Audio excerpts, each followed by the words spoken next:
Hmm. Not that I want to lose a great filmmaker like Scorsese, but I mean, he's this is what's happening. And if he wants his art form to just be seen as an art form, then there are platforms for that. There are, I think one of his movies is coming out directly to Apple, actually. Yes, and he did a Netflix movie a couple years ago. I think Silence was The a straight up Irishman? Netflix. Yes. Oh, Silence. Okay. Silence as well, but The Irishman, that was a straight to streaming. And it's so that's kind of where cinema is at. It's unfortunate that you can't necessarily get it on the big screen, but there's nothing about any of his films to me that say big screen. Right. You know what I mean? No, it's not like he's not James Cameron. He's not Spielberg.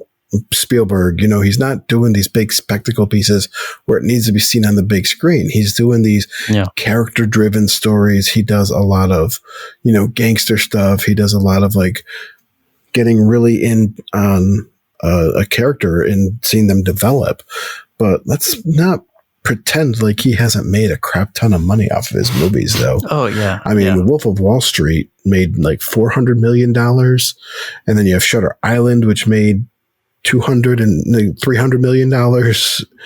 I got a list right here. Oh yeah. The Departed made 289.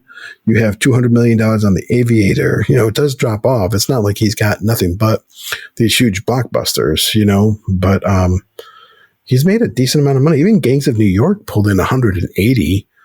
I mean, granted, that was 2002, but 180 was huge amount of money back then.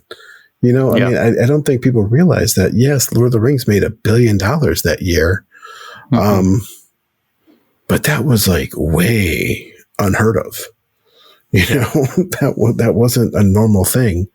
And that is something I had in my notes to go back what you said a little bit, that I think there is definitely some jealousy here of the fact that he, the types of movies he makes, people aren't flocking to see, but the types of movies that other people make, people are, will go and see on the big screen, but they won't see his movies on the big screen anymore. So I do think the thing is, he still has a name. He's still Martin Scorsese. People saw Wolf of Wall Street because it was Martin Scorsese. Right. People talk about The Irishman because it was Martin Scorsese. It's not like we can just walk away from these films. Wolf of Wall Street is not a movie that I can recommend anybody go see. That movie is vulgar, extremely offensive. It has way too much crap in it.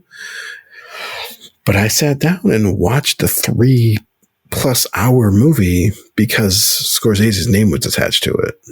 Yeah. So that's the other thing. A lot of his movies are 3 hours or just under 3 hours types of movies. And the amount of movies you can put on in theaters that are 3 hours long are very, very few, because theaters want to have as many showtimes in a day as they can. And when you have a 3 hour plus movie going, you can't get that many showtimes in a day. So his movies, you can't get that many showtimes, or you're taking up multiple theaters. Right. So if you're not pulling in a whole bunch of money, then they're not going to give you multiple theaters for it.